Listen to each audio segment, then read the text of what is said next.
Dire team pick. Abed plays just reason. I don't think they're gonna pick. Scram was pretty good against Lina too. I think DP or Dragon Knight is just are both fine here. I would love to see the Lina. That's the kind of what I'm rooting for. But I think you pick DP or Dragon Knight here and just win the game and just play straight up. No fancy play required. 5 seconds remaining. Cam, go. I mean, hey, dude, that's a guy in a gal at a Dota event. That, like the gal looks like she's like really into the draft. She was explaining Dota to him. I want to meet this woman. That's what I understood. I'm just kidding, honey. There's the Lina. There is the Lina. All right, perfect. That nice. That feels good, man. It does. A very comfortable draft, I think. I think OPTIC is very happy with this. I think on paper and the Abed Kunkka. Now it's got to be said. I thought that this Lina Kunkka lane was quite Lina favored. Abed dumpstered Dendi's Lina in a game the other day. They are very confident in playing this lane. We are going to see CCNC first couple quick waves. You're going to find out really quickly. Yeah, he played a phenomenal Kunkka. I love OPTIC's lineup. Feels that FNATIC lineup is so square. Yeah. They have nothing to start a fight with besides X-Mark or Song. Pretty hard lineup to execute. All right, so you're going for OPTIC. Yes. Everything Lacoste said, OPTIC. All right, I think we got 3 going the way of OPTIC here. I think FNATIC has a say in it too, though. Don't worry, they definitely have a shot here. What? No, I don't see that, dude. Go. Like, I can't see that. All right. Thank you very much, Sheev and OPTIC Gaming and FNATIC, and we've got some more big shows coming out for this one. We have the Abed Kunkka and we have the CCNC Lina. Some exciting finishers to a draft that already sort of had some heroes come through that we don't normally see, or haven't seen for a while, like the Keeper of the Light. It's coming back in this game, a hero that's sort of been forgotten in a lot of the drafts at this lap. Yeah, and OPTIC's drafts, I think the slight pattern that I've recognized is for the first 2 games of a best of 3, CCNC is not allowed to play Dota. You're going to give him a Razor, you're going to give him a DK, you're going to give him a Death Prophet, and he's just going to sit there and take it. And then in game 3, they unmuzzle him, and they're like, okay, fine, you've had to play a whole bunch of boring stuff, but we're going to let you play flashy this time. And so they give him the Lina this time. He already paid his dues on the DK in game 1, in a grueling match. Game 2, he did very well on the Death Prophet, and now Game 3, he's going to be on this Lina up against the Kunkka Abed, the only hero that they have yet to repeat on Abed during this tournament. And that's sort of the discussion was going, you know, a lot of focus on that matchup in the mid lane. I mean, what do you sort of expect to see out of the matchup between these 2 players on these 2 heroes? Who do you expect to come out on top in this sort of head-to-head? I think OPTIC Gaming are going to be more willing to rotate to the mid lane than Na'Vi were with their Lina. Most of the time with Dendi's Lina, they were only willing to show up whenever Lina was like about to die. Whereas against Abed, I think if you're like, maybe not the Keeper, but the Rubik is going to be probably making a handful of rotations down to the mid lane, I imagine, to make sure that it's not as free as Tidebringer oftentimes makes it. Let's have a look. Of course, everything on the line here for this game 3, but fighting for a spot in the grand finals against VGJ Thunder. Let's see who's going to be able to take it. For those runes, DJ. Let's grab the one down bottom this time around. We'll get the split. Of course, last game where we saw OPTIC get the lead, they did take all 4. Now we're back to an even playing ground. I like the approach that OPTIC is making with giving Zai a kind of non-roam-oriented hero. We're pointing a finger at FNATIC in pretty much all their series this game, which is saying, like, so DJ's been relegated to more of a support, and Adam is also kind of a support. Neither of these heroes that are often drafted for these players are really exceptional at roaming. Whenever we're seeing, like, these Naga Sirens and whatnot, it's usually in a 2-1-2 matchup all day long, and did really well for FNATIC in game 1, this Pangolier Naga Siren duel matchup, and we'll see if they can do as well against a Gyrocopter.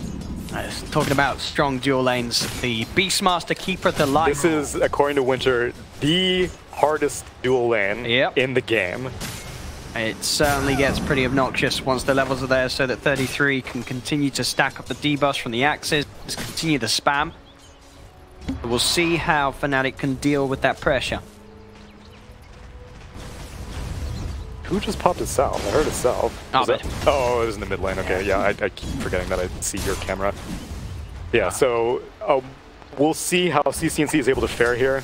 Right now, Adam is rotating on him. He is. Which is uncharacteristic, but might work as a taunt.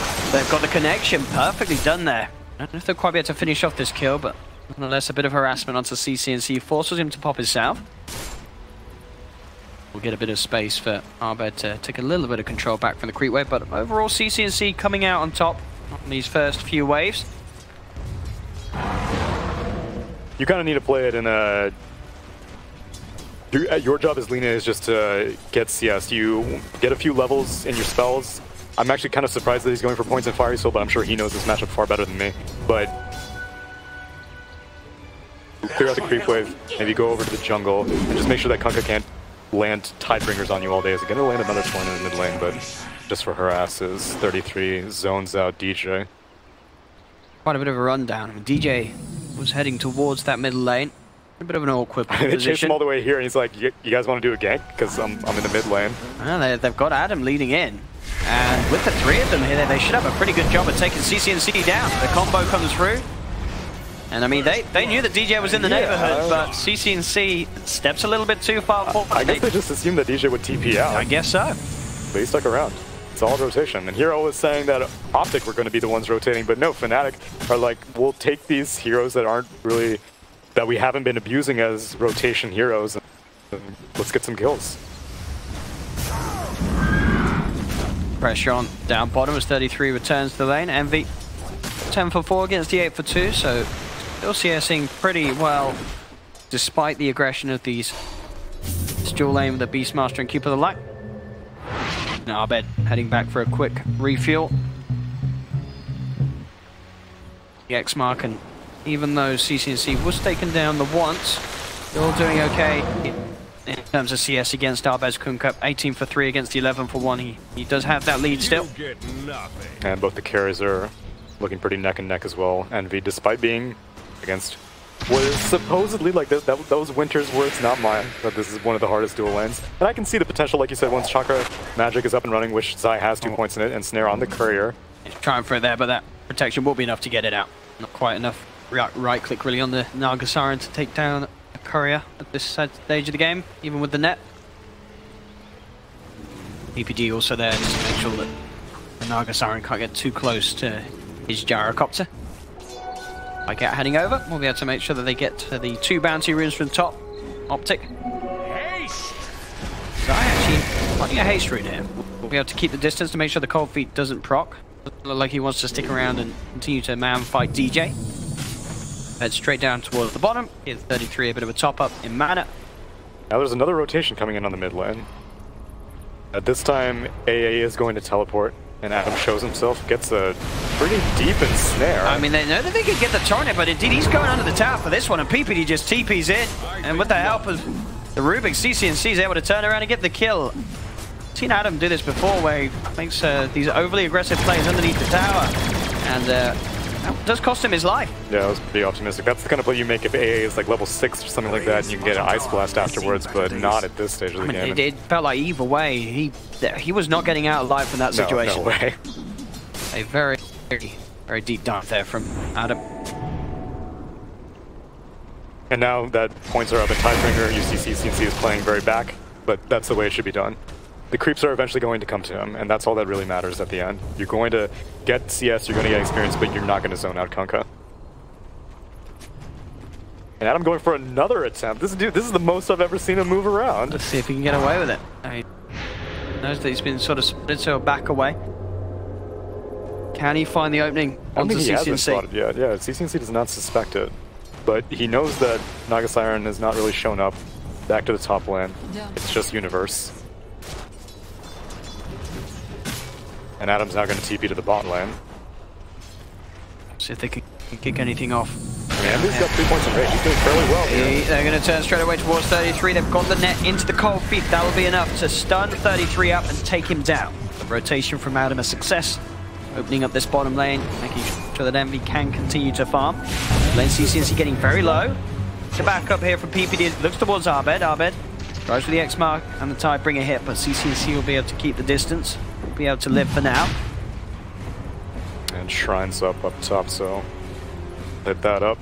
And he's doing exceptionally well. Like, initially I was skeptical about the matchup whenever I saw Abed versus Dendi, and I guess that's just chalked up to Abed being mechanically superior to Dendi in this particular matchup, and so it is not nearly that case here. And so if FNATIC were drafting this for Abed with the intention that it would be able to just dumpster Lina, that has not gone according to plan. Wrap around on the bottom lane coming in as Adam looking for a target, turns towards 33. Again with the setup there, the root.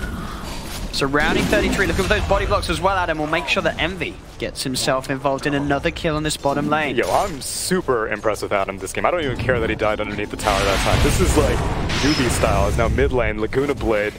And they quite finish it. He's got the one charges. Whoa. He's gonna survive, Abed. Doesn't even go for the bow. That's nerves of steel. He knew his limits. Very tanky Kunkka, of course, early on, able to withstand the burst. Shout out to 4.6 magic resistance that he has thanks to strength. That's 7.13 right there. Arcane Reservoir. We're all brief one. Adam back towards the mid lane to just soak up some of this XP and farm whilst Abed is out of the lane. So yes, he's got this one. There we go. The money? Not as much as what OPTIC are getting right now. Zai and 33 have been stacking this hard camp in the bottom lane and just down shredded it with Wild Axes and Illuminate. So Beastmaster about to hit level 6. Caudle level 4.5 right now. Despite not going for very many rotations, OPTIC Gaming in this offlane are doing very, very well. Illusion. Now Beastmaster's 6, so Envy may need to be careful. He's already got 3 stacks of axes on him. 33 wants a 4th and he gets it. No, 5th. Both of the axes connect. Hunts once more, but V able to keep himself behind the tower. They have managed to clear out all those trees though, so they do have a good amount of information in terms of what's going on around that tier 1 tower. And go. Versus is going to get the chance to roll it before the missile hits. He will. So he'll be able to roll himself away back into the missile to get rid of it. 33 wants a net, places a ward, but already OPTIC Gaming have backed out. Now 4 heroes are up here. Abed has joined the party. Yeah, he's able to clean out this stack as well. About a triple stack here. Pyket's like, no, stop it. Go away. That was for me. That's a big amount of gold going the way of Abed. Get the torrent to Pycat on the way out for the extra sort of BM. Tower is under attack. Pycat can only stand at the side and watch. Straight back towards mid Abed. Starts the phase, going straight for that armlet. Nope. Net. Top lane. Rubik. Quite a bit of damage. And they finish him off. They're diving in here. They're both getting low though. The counterplay is being attempted, but Swashbuckle's actually going to be off the mark for Universe. He's getting missiled. Rolling Thunder's not up for another 15 seconds. They got the control. One more Swashbuckle second. Nope. Couldn't quite get out in time. Pycat and PPD find the kill. At the same time, down bottom, Raw was used. 33 able to kill off Envy on his own by the looks of it. Wow. Tower is under attack. I feel sad for them. Big solo kill for Beastmaster to find. And we'll see how 33 wants to do his Beastmaster. The Universe build, as we've seen, is Shadowblade into Necrobug. And 33 has, I believe, a Necro... No, never mind. Doesn't have anything yet. Just sitting on 1280 gold. But they can afford to play very greedy. I mean, you've got a Caudle. They've been stacking like crazy on the side of Dire. And now another stack being claimed by Caudle and Beastmaster. It's Eastern camp. Deep. Managed to find himself level 6. We'll go for the quick steal. He's got Rage. He can X out of it. Easy. Easy.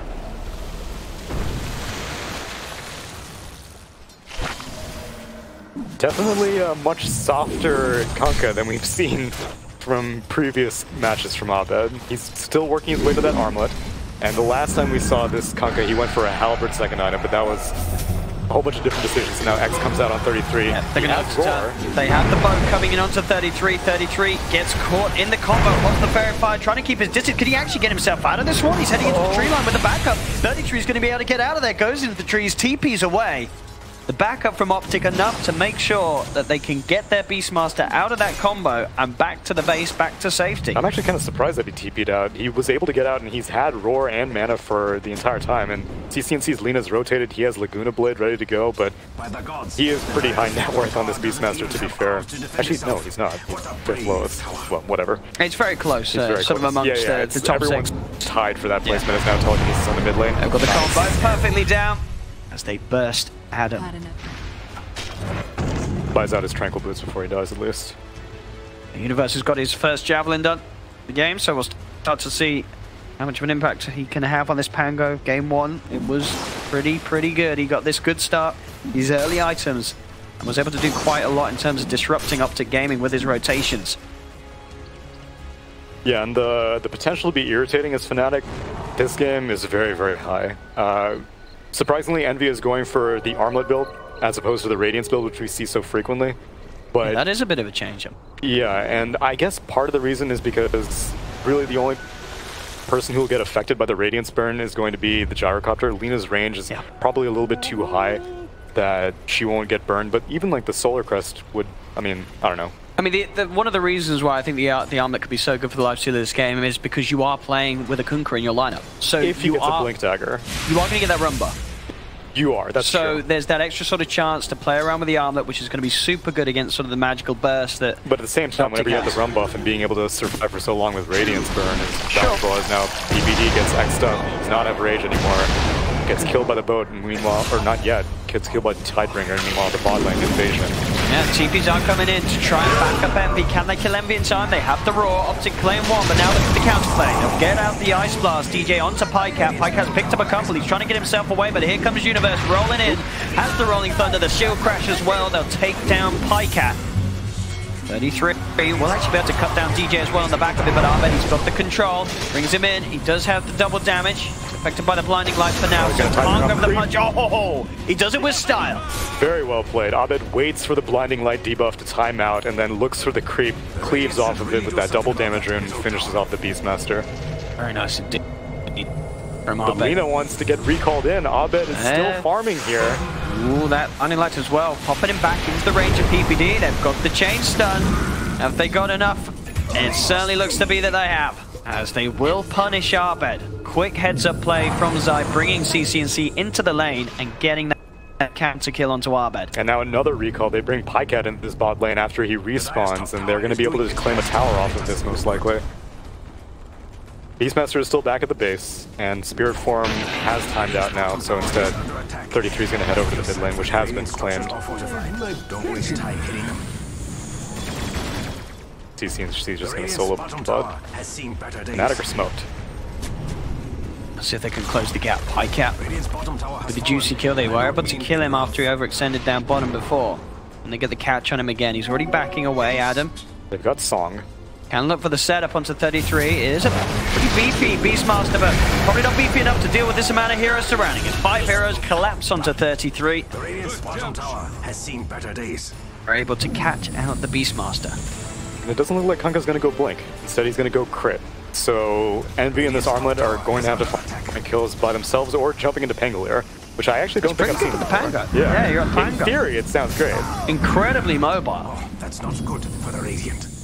And one of those heroes that once you're in the Rolling Thunder, very hard to sort of stop him from closing the gap. You know, each and every time, Universe is going to be able to get on top of it. Radiant's top tower. Overall, as we can see, Pycat still leading the net worth with CCNC close behind. So overall 3k lead for OPTIC. FNATIC certainly showing us that they have got this team fight potential. Sort of the setup, the song into the Rolling Thunder, Ice Blast. They do have ways to burst down OPTIC Gaming's cores at this stage. Yeah, and one of the reasons why I like the role switch of giving DJ more support-oriented heroes, but with knowledge that he's a greedier player, is that heroes like Ancient Apparition are obviously oftentimes just like they're there for Ice Blast, and they're not really expected to get very many items, but I wouldn't be surprised if this game goes later, DJ may work his way to an Aghanim Scepter, which could be very valuable, especially since oftentimes we see these gyrocopters go for Satanic and ultra late game and stuff like that, but whatever the case, we'll see what DJ is able to do on this Ancient Apparition, because right now, Adam is playing far better. Can CCNC get away with this play? It would have been a tricky one. I wonder if he was going to try for the light strike from Yeah, he would have had a light trees. strike from Fog. Yeah, it would have been pretty hard to do. And then Dido just show himself, start pushing the lane back out as Envy will retreat. He went for the damage talent as opposed to the cast range talent on Lina as well. But he's going for the Shadow Blade. This is similar to his previous build last time he played Lina on CCNC in this tournament. Afterwards, he went for a Pike. I asked him about it. He said, I felt like it. And I was like, great. I've learned so much.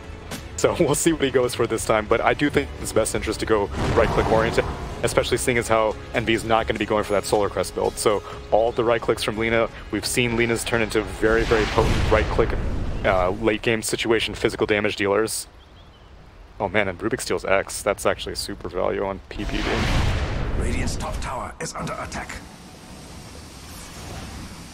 CCNC be a little bit careful here. He's out on his own in the jungle, and FNATIC are moving over towards his position. Man, I gotta say, seeing Zai doing stuff like this, it brings back memories of AUI's Coddle at TI, where he was just like, he was basically given farm priority. He was just like, go get this Aghanim Scepter in the jungle. We'll hold down the fort in the meanwhile. Which this time Zai has opted for the Force Staff first, but Aghanim Scepter is next on his list. Greedy Fives are making a comeback. Everyone's sleeping on it. FNATIC are kind of bringing it back potentially with this DJ Adam roll swap, but looks like OPTIC can dance that as well. Radiant's top tower is under attack. Overall though, during these passive points of this game, it is benefiting OPTIC Gaming. They're just able to farm up the map a little bit better than FNATIC's heroes can. Yeah, especially if they can go for invasions like this. Is now Smoke Up, Rolling Thunder activated to find CCNC. They know he's around down there. The rest of his team's coming. They will get the bounce back onto him. He's going to be able to use himself up, but he's already been hit by the Ice Blast debuff. He will fall. Question is, can OPTIC Gaming find anything in return? Cool down is going to be dodged by FNATIC as they keep the distance. They've lost Adam. Gonna see anyone else go down. They get the trap onto MV, but OPTIC understandably a little bit hesitant about chasing this, and indeed Abed has got the catch. Looking for the setup. MV can't quite close the gap though. So OPTIC will be able to get themselves away. It will just be the 1-for-1, but FNATIC the happier ones as they do kill off CCNC. Man, Nerves of Steel and Gyrocopter does not activate his BKB. I mean, Abed was pump faking his cast animations, but none of them went all the way through, and Pike had to recognize that. He was just like, this is a bluff X, you're not actually going to bring me in, because I'm going to activate my BKB and take this full fight. Which is a very, very early aggressive build from Pikeat, and not the way you usually see with like Sage and Yash. First item BKB, BKB on a Gyrocopter. Into Butterflies. Who had basically free farm. He's top net worth right now. But hey.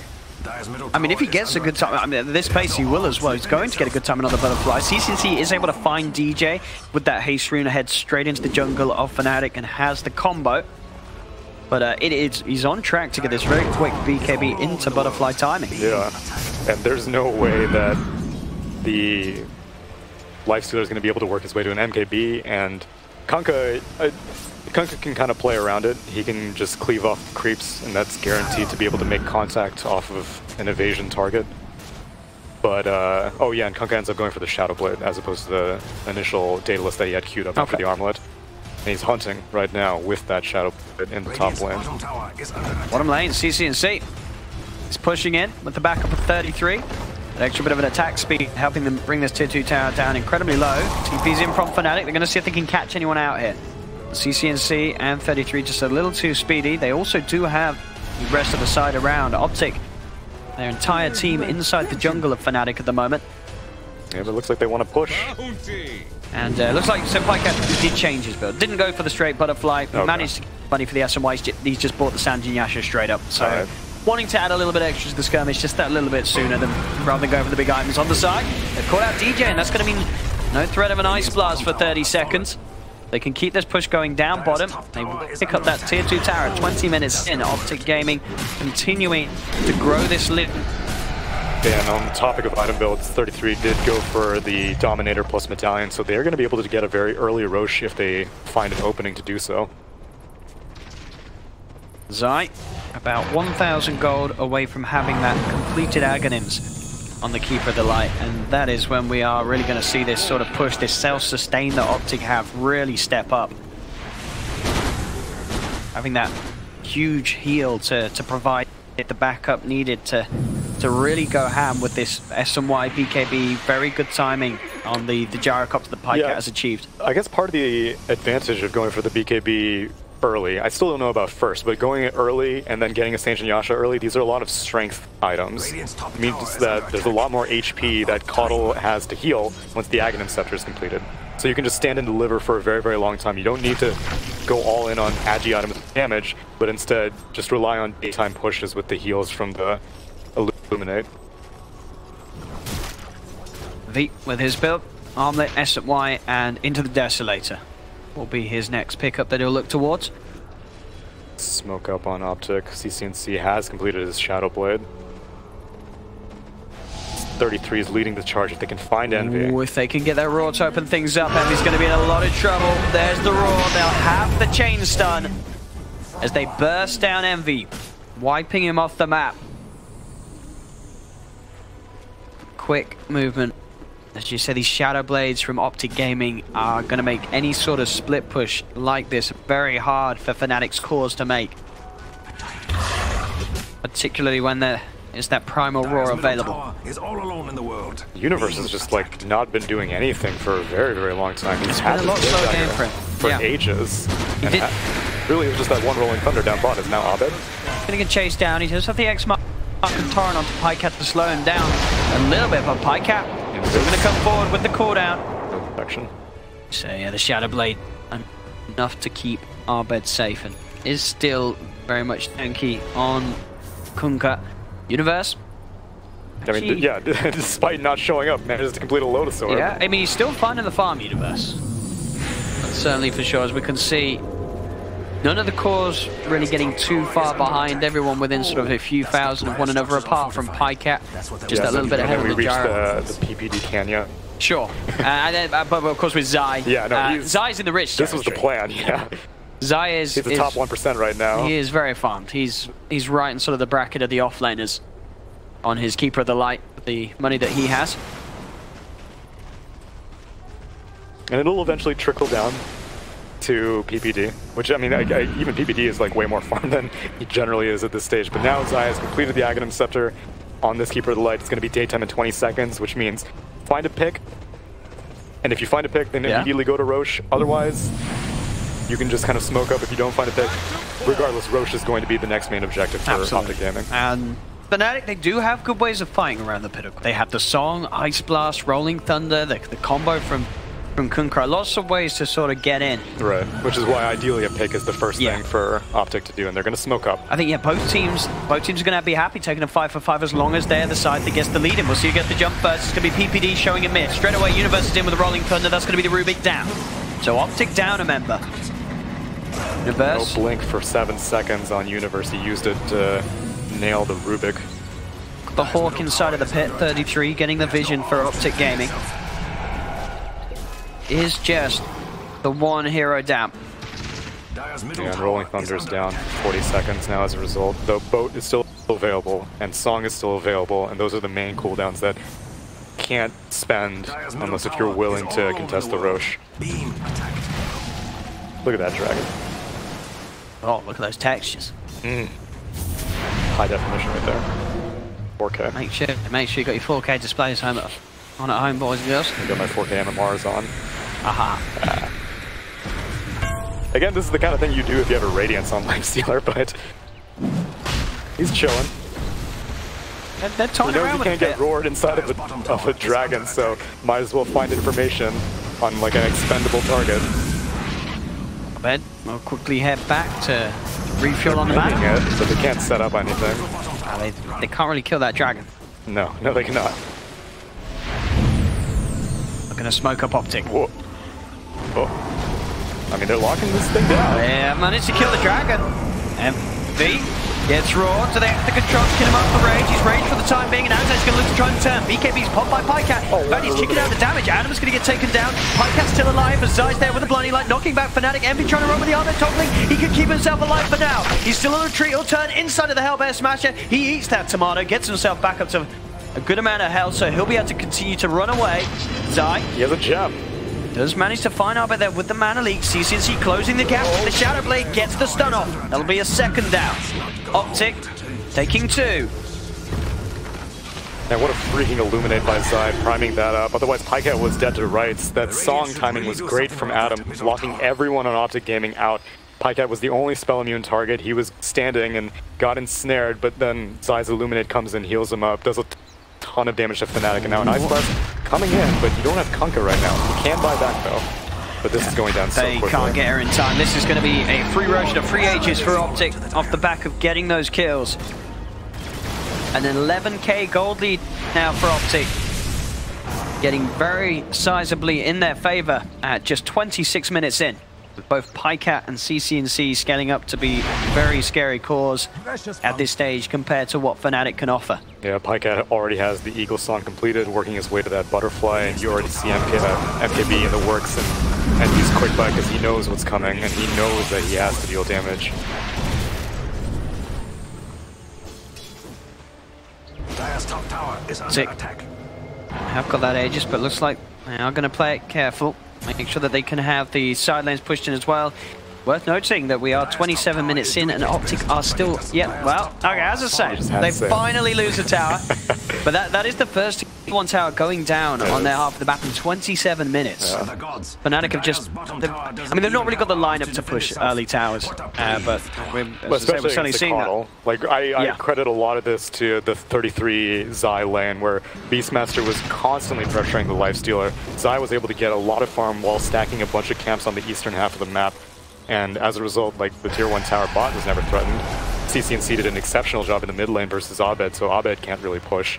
And the top lane Gyro, we all see how that turned out with his 15,000 net worth at 28 minutes. I mean, an Envy as well, going for this very sort of adaptive build on the Lifestealer. It's not every day, especially in this current meta, that you see the phase, armlet, SMY, and then straight into MKB. But he feels the need to do so because there is going to be this decent butterfly timing on Pycat. There's the blinding light to worry about as well. Sure, you've got the rage, but you do want to still try and make sure that you can have that sort of consistent uptime and actually being able to offer some damage, because you don't have that radiance. You've got to be hitting the targets to be doing anything for the teams in the fights. Yeah, the only issue is that CCNC is also becoming another target that you need to be concerned about, which he's not here at this bot fight. He can get recalled by Zydo, and it looks like that's what will happen. Torrent stolen by the Certainly could be nice for the combos. Envy shoving it in that top lane. And again, 33 with the, certainly with the items that indicate that Optic Gaming really want to really want to use this advantage to close the game out, having the Vlads picked up. So Optic do it once this series, wasn't a game that they were losing in a very different sort of situation. Right, this is the context that we more often see Vlads in, which is like, let's end the game early. We have strong push, we have a strong net worth advantage. Necrobook is also often an option, but in this situation, you're all about Pycat, and Vlad's is going to help out Pycat a lot more than a Necrobook would. If you can just do everything to keep Pycat alive in these fights, you're going to be feeling very confident. Optic, and he has now got that butterfly complete, so still 29 minutes in, this is a very big gyrocopter. I mean, again, it has just been one of those games where Pycat has performed very, very nice. Was the Russian stream talking about Na'Vi? I believe so. Of course, ladies and gentlemen, the observer cannot hear us, so he is referring to something that the Russian caster said, as, we weren't talking about Na'Vi at all. I don't know, you got to work out the question. Yeah, no, I was thinking in my head. What's that NA game show where they do the answer and you have to work out the question? Oh, Jeopardy. Jeopardy, yeah. That's it. General's the answer. What is the best slaughter that we've seen today in this tournament? Maybe did General do this sort of build on a Beastmaster? Oh, that's possible, actually. That's a good call. There we go. I think you're right. I'll take that one for $1,000, whatever the old man's called who runs Jeopardy. Alex Trebek. That's the man. Alex. They're pushing in. I mean, homie's got a 9-second BKB. I mean, CCNC's just standing on the low ground, punching into the tier 3 tower. He's taking it out. can FNATIC put a stop to this? They're onto the Rex here. And they should be able to find it. Oh, one more hit. He didn't quite get it. The Rex are still alive for now. Pycat wants to finish. He pops the BKB. He's just going to head straight in and finish the melee Rex. Looks towards DJ. The song's going to be popped, but they're already lost one. Adam takes 7 seconds. He walks into the gyro. Okay. There's 4 dead. They don't have any buybacks. Yeah. FNATIC just losing 4. OPTIC sweep across towards the middle lane.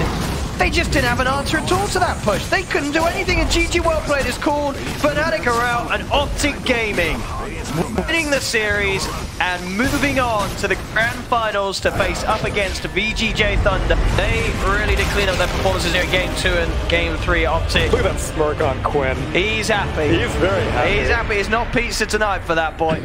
They'll get someone else into the OPTIC camp, but he's understandably as well, because he stepped it up. You know, this really has been a I'm telling you, let CCNC play Dota. Yeah. PPD